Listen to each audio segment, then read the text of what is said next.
அந்த சொன்னாங்க, என்ன சொன்னாங்கன்னா, ஒரு மேடையில் பேசுறதுக்கு நாகரிகம் வேணும்னு சொன்னாங்க. நண்பர்களே, ஒரு மேடையில், அது என்ன மேடைன்னு எனக்கு தெரியல, ஒரு அரசியல் மேடை அல்லது இது கூத்து செய்யும் கலைஞர்களுடைய மேடை. இது அந்த கூத்து கலைஞர்கள் கிராமங்களில் போனீங்கன்னா வள்ளி திருமணம்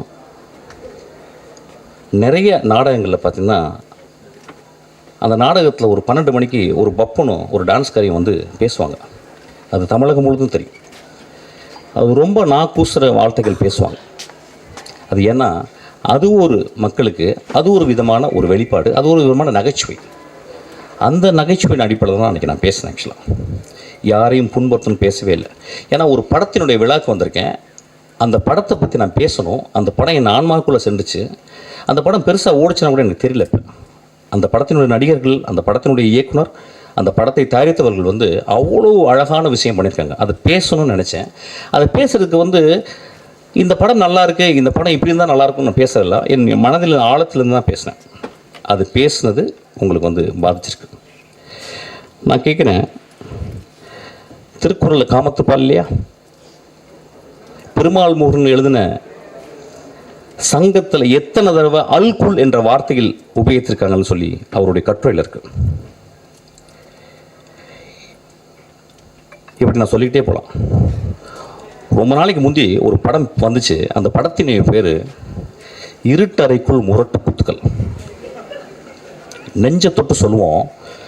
அந்த டைட்டில் முதல்ல வந்தவுடனே அந்த இருட்டறைக்குள்ளே முகமது அலியும் டைசனும் பாக்ஸிங் போகிறான்னு நினச்சோம். மனசத்தோடு சொல்லுங்கள். ஒரு ஆபாசமான டைட்டில் இல்லையா? வித் டியூ ரெஸ்பெக்ட் அந்த டைரக்டரையும் அந்த ப்ரொடியூசரையும் பற்றி நான் பேசலை. ஒரு எக்ஸாம்பிள் சொல்கிறேன். அப்போ அந்த படத்தை பார்த்து, ஓ அதுக்குள்ளே 2 பேரும் பாக்ஸிங் போட போகிறாங்கன்னு படம் போன பிறகு அதே மாதிரி பாக்ஸிங்காக படத்தில் இருந்துச்சு.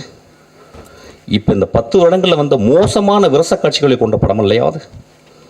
அப்போ என் நண்பர்கள் அந்த படத்தை பற்றி யாரோ விமர்சித்தாங்களா? என் தம்பி விஜய் சேதுபதி, என் தம்பி தியாகராஜன் குமார் ராஜா ஒரு படம் எடுக்கிறான். அந்த படத்தினுடைய முதல் ட்ரைலரில் தம்பி பேசிகிட்டே கடைசி வார்த்தை, அது வேணாம், இது இல்லை, அது இல்லை, அதுன்னு சொல்லி கடைசியில் ஒரு வார்த்தை சொன்னோம். பார்த்தீங்களா? அந்த வார்த்தை கெட்ட வார்த்தை இல்லையா? அன்றைக்கி நண்பர்கள் சும்மா இருந்தீங்களா? எல்லோரும் பார்க்குறாங்கல்ல. 3 நாட்கள் என்ன கிட்டத்தட்ட 300-500 பேர் எனக்கு ஃபோன் பண்ணாங்க. நண்பர்களே, பெண்கள் ஃபோன் பண்ணாங்க நிறைய பேர். பத்திரமா இருங்க அப்படின்னாங்க. ஐயா, என்னை பற்றி நீங்கள் சொல்லணும்னா என்னுடைய படங்களை பார்த்து சொல்லணும். என்னை பற்றி சொல்லணும்னா வெற்றிமாறன் இன்னைக்கு அழைச்சிருக்கான்ல, அவன்கிட்ட கேளுங்க. என்னை பற்றி உங்களுக்கு தெரியும்னா என் தந்தை போல் ஒருத்தர் உட்காந்துருக்காரு பாருங்க, அவர்கிட்ட கேளுங்க.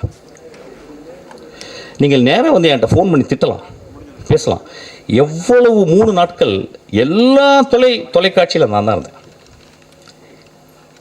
என் படங்கள் நல்ல படங்கள் இல்லையா?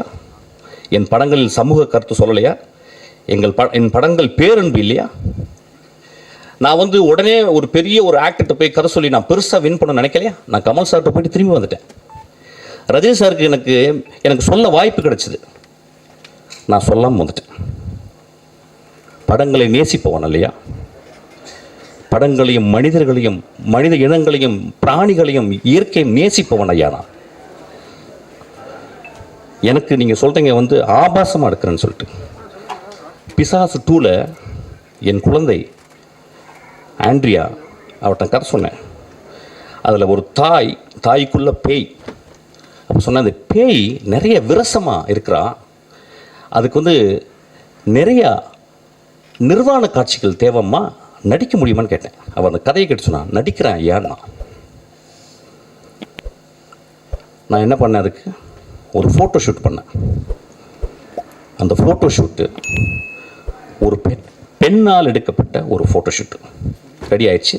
என்னுடைய அசிஸ்டன்ட் டைரக்டர் ஈஸ்வரி அனுப்புகிறேன், நானும் உள்ளே இருக்கேன். அவள் அந்த பெண் அந்த அந்த அந்த அந்த மிகச்சிறந்த ஆக்ட்ரஸ், அவள் மிகச்சிறந்த ஆளுமை. அவள் என்ன பண்ணா, என் நம்பிக்கையில், என் கதை மேலே இந்த நம்பிக்கையில் அவள் அந்த ரூமில் போயிட்டு அவள் நிர்வாணமாக வெளியே வர வேண்டியது. நான் அவள் வீட்டு வெளியே போயிட்டு சிகரெட் பிடிச்சிட்டு நான் அப்படியே ஆஃபீஸ்க்கு வந்துட்டேன். அவள் ஃபோன் பண்ணி எங்கே சார் இருக்கீங்க கேட்டான். நான் சொன்னேன், அம்மா உன் நிர்வாணத்தை நான் காட்டி என் படத்தில் நான் காட்டி என் படம் ஓஹோன்னு பெரிய பேர் வாங்கலாம், நான் ஒரு பெரிய பெட்ரோ ஆல்பனர் மாதிரி நான் ஒரு பெரிய பேர் வாங்கிடலாமா? ஆனால் உன்னுடைய நிர்வாணத்தை காட்டி நான் என் படத்தில் காட்டினேன்னா, போஸ்டரில் காட்டினேன்னா, அதை பார்க்கும் இளைஞர் நான் பார்த்த பார்வை மாதிரி ஒரு இலக்கியமாக அந்த திரைப்படத்தை பார்ப்பாங்களா? விரசமதமாக பார்ப்பாங்க. அந்த காட்சி வேணான்னு சொல்லிட்டு வந்தீங்க.